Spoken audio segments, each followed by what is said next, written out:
Hey everyone, good morning. The weather here today is cooler compared to yesterday. It's 17 degrees.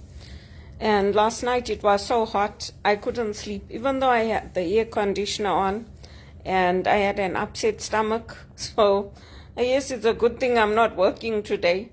But that's what happens. The heat affects me like that. Anyway, I wanted to give my thoughts today on the scriptures, and the scriptures are showing us the difference between listening to false voices and true voices. If we look at what was happening to the prophet Jeremiah, he was going through great confrontation with Hezekiah. And there's this false promise that, the sweet sugar rush of, within 2 years, the temple's going to be restored and all these things are going to happen and it's going to be good, and breaking off the yoke. The yoke is the symbol of following God's way, breaking that wooden yoke. And you see how he's taking away this image that suffering is part of life, that it requires humility towards God and it requires endurance. It's taking all that away and saying, you know what, these are the quick fixes and we're going to get this done. This is low-hanging fruit. And because of that, the opposite happens. And many of us have lived that. I know I've lived that in Canada.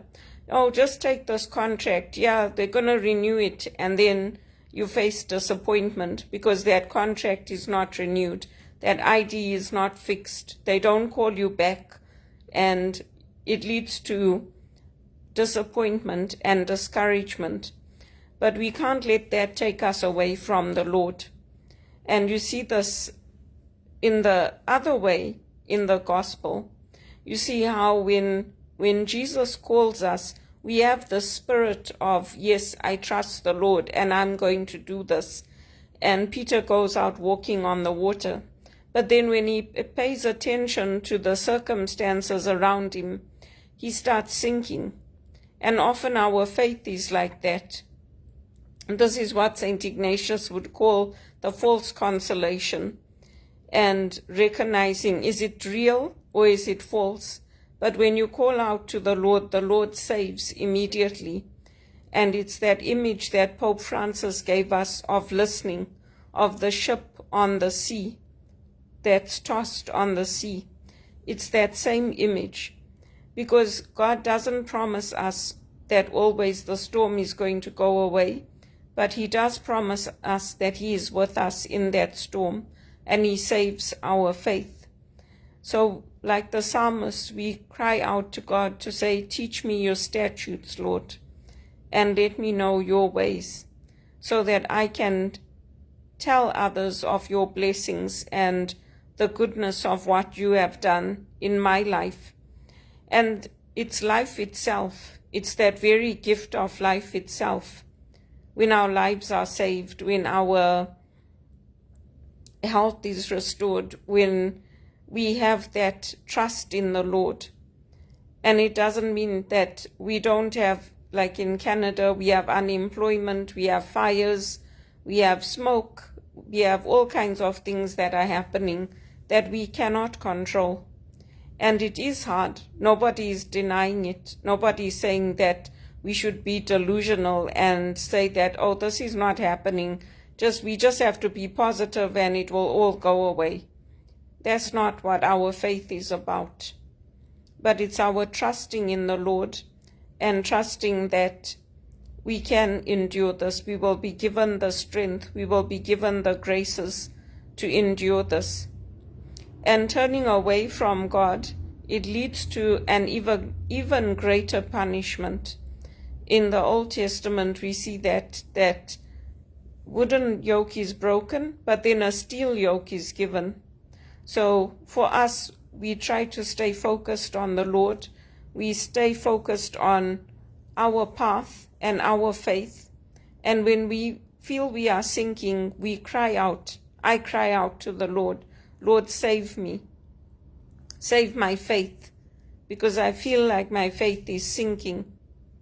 And that's the Christian journey. It's that Christian way. And we count our blessings. We thank God for the blessings in our lives. It doesn't mean that I deny that, oh no, I don't have high blood pressure. It's one of those things. I just have to think positive. It will go away. It's not that kind of a faith. It's a faith that accepts the help of medications, of doctors, and a faith that gets up every morning and says, I'm going to try again. I'm going to keep applying for jobs. I'm not going to give up. It's that kind of an enduring faith, a persevering faith, and a faith that will always cry out to Jesus and say, Lord, save me, because I am sinking, and trusting that the Lord hears our cry and the Lord sees whatever we are going through, even if it is not removed from us. It's the faith of knowing that our God is with us in the storm, and that image that Pope Francis left for us, the gift of listening. But whose voices are we listening to? Are we listening to that sweet sugar rush voice, or are we listening to the true, real voice of the Lord? And that's where we have to discern, because that false consolation can come to us easily.